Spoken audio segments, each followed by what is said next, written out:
I'm the scat man. Skibbity yo do do yo do do skibbity yo do do yo do. I'm the scat man.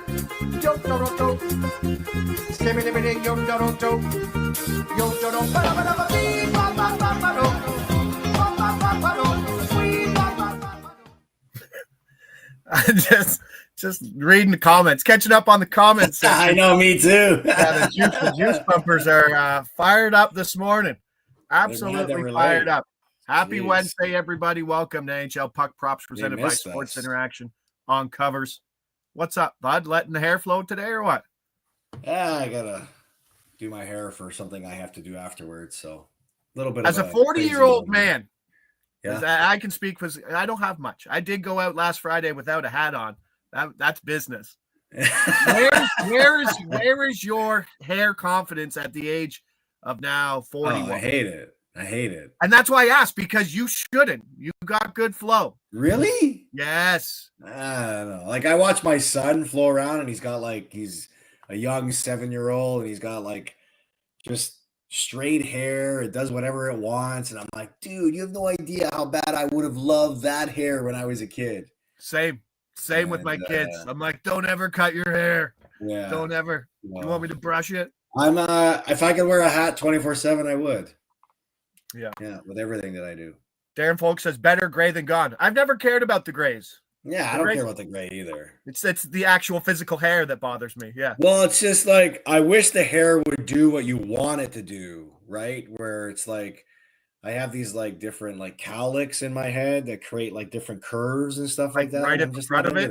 Yeah, like it's just it sucks, but whatever. Let us. No. You need hair confidence, bud. Happy Friday. Happy Wednesday to everybody there in the chat. I wish it was Friday. I know. Snowy Wednesday. I'll take a snowy Wednesday. Oh, geez. Yeah. Good thing we put the snow tires on Sunday. Yeah. Look at me go. I get some brownie points for that. I know. I told the wife it took me 2 hours. It took me and my dad 15 minutes. Well, it's funny because I actually had to make the appointment for my wife last week to get her snow tires on, and she didn't even like think that like winter's coming. And then today it's like snow. So all the way it is. Just some slow driving. 4 days late today. I hate goals. I hate goals, especially early. Chicago hosting Boston. Chicago plus 125 on the money line, total sitting at 5.5. Boston played last night. Bedsy not on Team Canada. But and we'll get to the Four Nations thing. Bro, it's just 4 games. Right? Yeah. Like I could be 3 for some teams. Yeah, like that. Like it's tough to gel with a new team when you don't have a lot of skating. And here's your games. No. Yeah. Well, I'm gonna take Sweden at plus 450 to win it all. I'm gonna take Finland at plus 700 and hope one of the two win. Yeah. Well, and who's to say they can't? Right. I mean, Finland has always been one of those dark horse teams in any international tournament that, plays a certain brand that sometimes catches, other opponents off guard where they don't meet the same level of intensity. And look, you're talking about a tournament that has the best players of their countries representing that. And, in a game, and nobody really knows, like everyone's excited for best on best, but nobody really knows how much the players are actually going to care about. Right. Yeah. Like you're building a grind line down on the fourth. You got your Bennett, you got your Sorelli, your tough guys. Are they going to play the same as they do like the game 10 in the playoffs? No. Yeah. It's tough to say, but ultimately it's a fun activity that, we've all been trying to participate in for the last couple of days. And we're going to get all the answers people are asking today. for stacks in the Four Nations. My shirt says hot Italian classic, not hot Italian. Yes. But well, stacking the Four Nations will be funny. There'll certainly be some edges within it, especially when we figure out some ice time for everybody. Let's go. Chicago team total under 2.5. I did not expect this to be minus 115. And is that good or bad? I thought it'd be minus 145, but like we're just getting the second game on a back. Playing Boston? Yeah. Yeah. And Corpusalo played last night. So it's raining tonight. Yeah. Okay. I like. And then we're going Bedsy under 2.5 shots on goal, minus 115. Yeah, you can make the excuse that oh, he's going to be snake bitten. He's not on that team. Guess what? He is not shooting the puck a lot. And let me just run it down, everything that I wrote for notes here. Boston on the second of a back-to-back 3-2 win last night versus Detroit in OT. Korpisalo was the net, so Swayman goes today. He's figured out his lumps. He was getting beat up. 178 goals against, 929 save last 4 starts. Chicago 3-7 straight up last 10, 2-8 over under. Chicago 3+ goals just 3 times in their last 10, 2 or fewer in 7 of their last 10. This is a battle between the team with the lowest expected goals for versus the team with the best goals against expected. Under Sacco, the Boston penalty kill, 17 for 18. And we were still talking about the shot attempt suppression. Remember, we hit Raquel on Friday, and he had like 800 shots. That's been the only blip in the shot against Boston so far. They've allowed 26, 28, the 36 to Pittsburgh, and then 24, 14, 20, 22. So they've really kept things out. And Bedard, like, I don't know if you've seen his box score. His points are pretty crummy, let's say. But his shots on goal, he's 9-2 to the under in his last 11 on the 2.5 total. And he's had 1 or fewer in 7 of those 11 games. Wow. And a team against like Boston doesn't really help change that narrative, does it? No, like, so the spot is like, hey, Bedard was snake bitten. He's not on the team. Like, he's too young and he's not good enough to just step it up a gear versus a Boston team. I think the excitement around seeing him playing with the best players is what really got the juices pumping for people. Yeah. But nothing about his season that he has allowed to earn that right to play with those.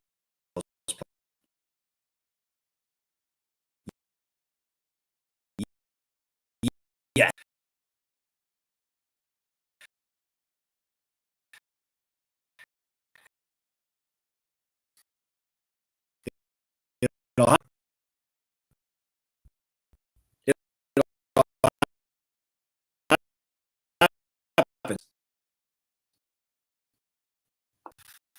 It's not happening now because there's other guys that are more worthy.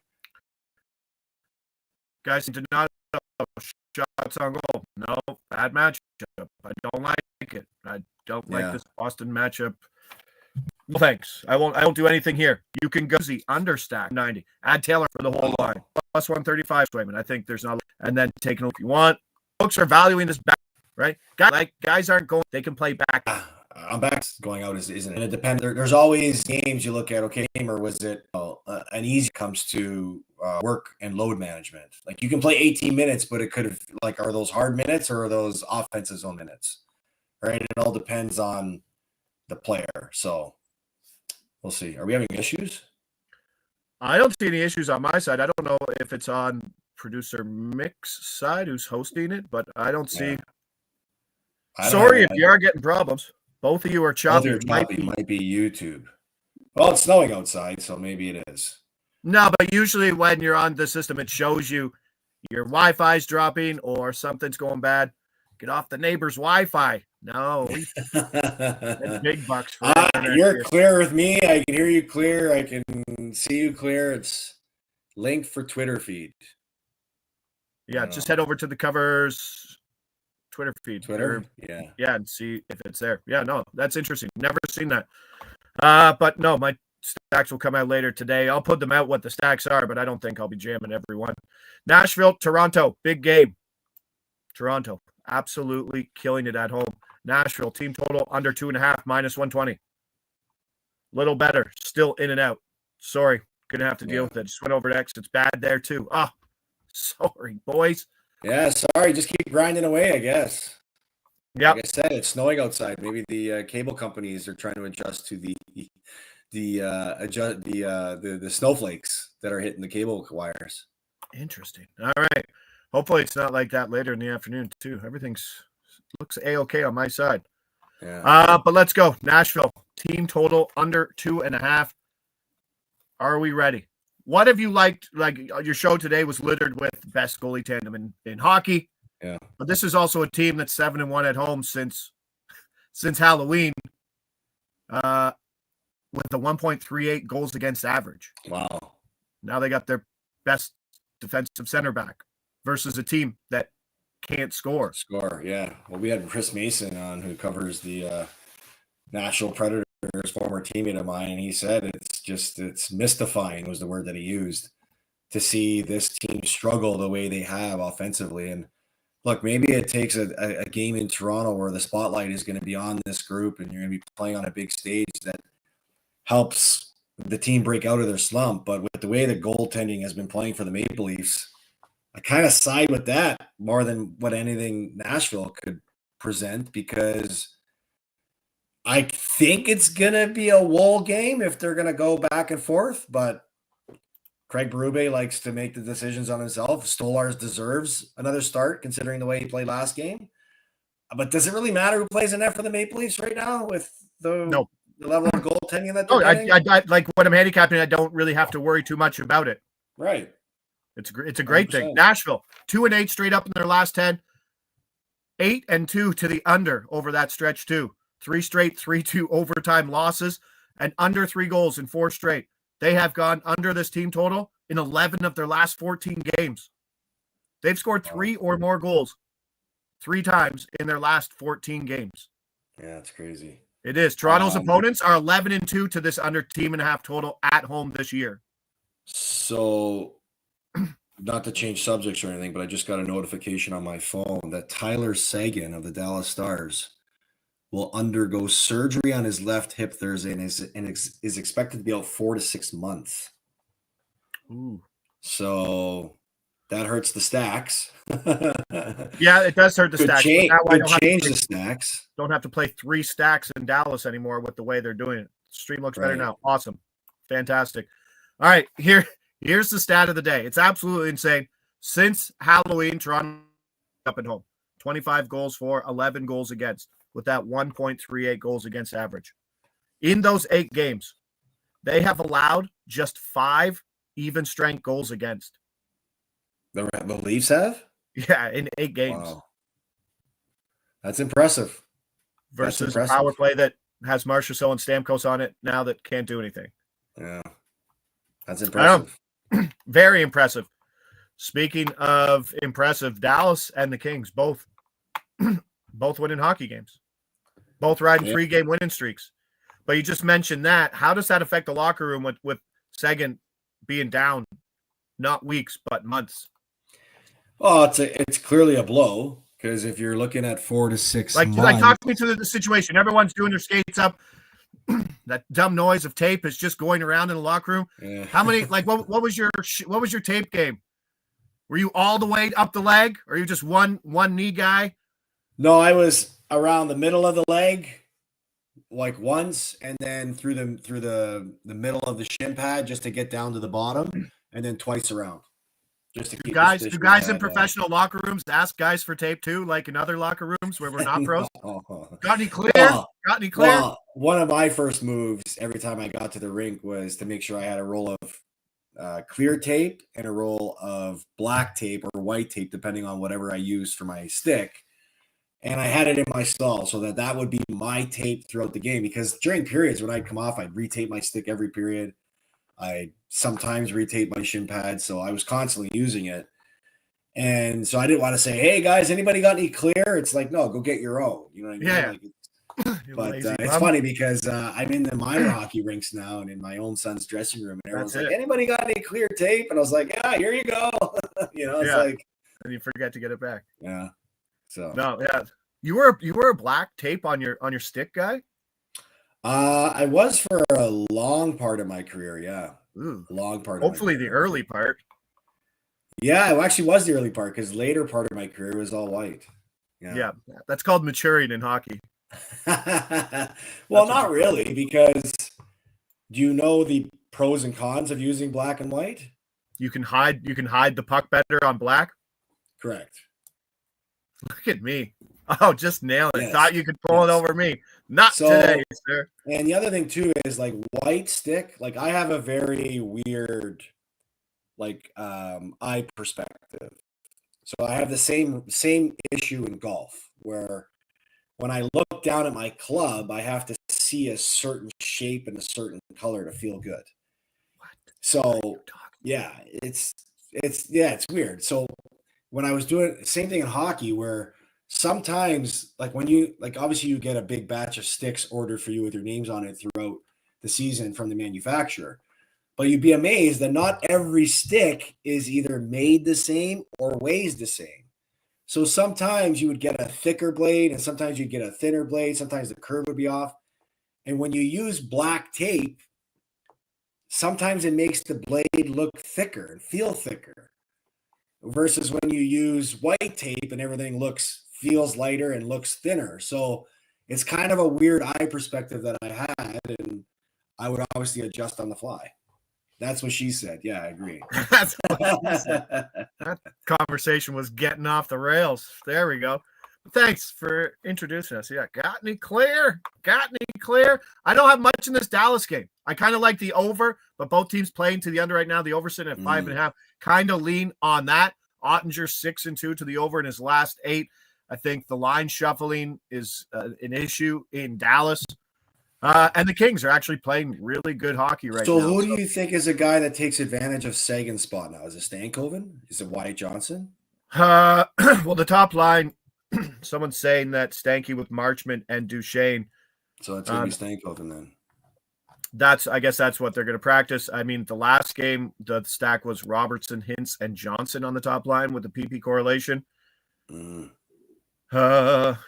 Yeah, so it's probably going to be Stankoven. It's not a game I love with two teams playing good, but I think the Kings are kind of being mispriced. I kind of lean on the Kings at plus 105 here. Dallas playing their third and four nights.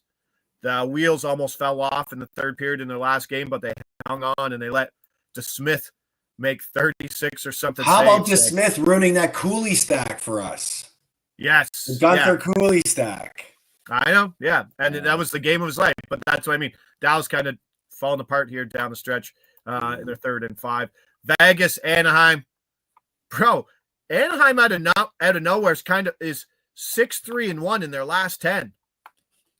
Like, I want to fade Anaheim. Vegas on the second of a back-to-back. They won 1-0 crazily last night versus Edmonton with 0 power play opportunities for both teams. How does that happen with that? Someone called in. I've never seen that. I don't know where that comes from, but it was also a game. Let's be honest. Vegas was probably giving their best effort last night, coming off a 6-0 home loss to Utah, which was their worst home loss in franchise history. Can you give this one away to Anaheim? Yeah.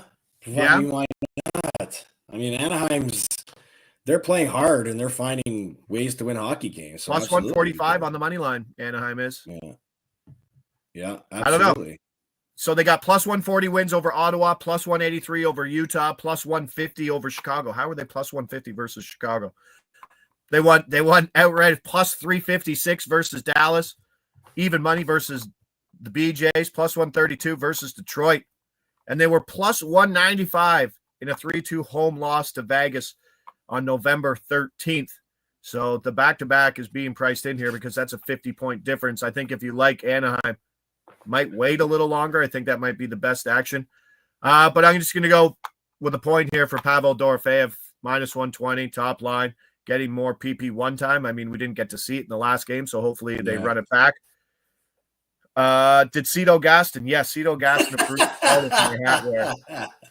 Just let my children choose my hat at this age. I don't care. Nice. Just put on the brightest ones. All right. I love it. I appreciate it. And we'll see where old Mr. Juan Soto goes because I don't know how the Mets are going to get it. If the Mets can't outprice, if the Mets can't outbid Toronto, I don't see any reason why he should go to Citi Field and the Mets. Come on. So you think he's actually there's a possibility he lands with the Jays? I think if your edge is more money, if he wants money and Toronto's going to give him the biggest stack, then you go to Toronto. Well, I hate to burst your bubble because It's not happening. He's not coming to Toronto. Well, then he stays in New York. Then he stays with the Yankees. I think the Mets ultimately overpay for him, but I think it's one of the two New York teams that he ultimately chooses. All right. I'm not falling into this same Blue Jay trap that we fell into last year when Ohtani looked like he was on his way here. Just not doing it. The Blue Jays, fandom, bud. It's called fandom. You let your guard down. I'm a Blue Jays fan, but I'm also a realist too. And you're just trying to protect yourself. That's all you're doing. I'm not. Well, the realistic thing last year was that the Blue Jays were played as pawns because think about it. The agent made the Blue Jays believe that it was a possibility just to get the Dodgers to get the $700 million. Because the Dodgers have to pay. But now if they overpay, will the Yankees pay more than 650? Yeah, okay. I think so. If they don't, it's definitely going to be the Mets. I think. The owners come out and said it. He basically came out. Actually, Michael Kay of the Yankees basically said that he was told that whatever the final offer is, the Mets would go $50 million over it to get him to come to the Mets. So there you go. Again, the Boris got the Dodgers to pay $700 million to Ohtani without the Yankees or the Mets being serious bidders for that. Think about that. And you think the Blue Jays had a legitimate chance to get him? I don't buy it. They were played. You were played, Toronto. You were played. You pawns. And they're getting played now too. That's because the agents know that Toronto has money. They're desperate and they'll get them involved just to drive the price up for every other team. Fool me once. Not going to fool me twice. Oh, look at us finishing each other's sandwiches. All right. All right, let's win some money. Unders. Early unders for sure. That's where we are. Two best bets today by far. If you had to thin it down, Chicago team total under 2.5, and the Nashville team total under 2.5. Absolutely love those. Wouldn't mind a stack on the Boston money line, Toronto money line if you wanted to go the other way. I don't love goals today. I really don't. Maybe the over 5.5 in Dallas, but that's about as far as I'm going. Plays are there. Stacks come out later. Condensed card later. I'm Josh Ingles. He's Carlo Colaiacovo. This is NHL Puck Props presented by Sports Interaction. We'll be back here tomorrow. Same time, bigger lineup. Let's go. Same channel, too. Ciao.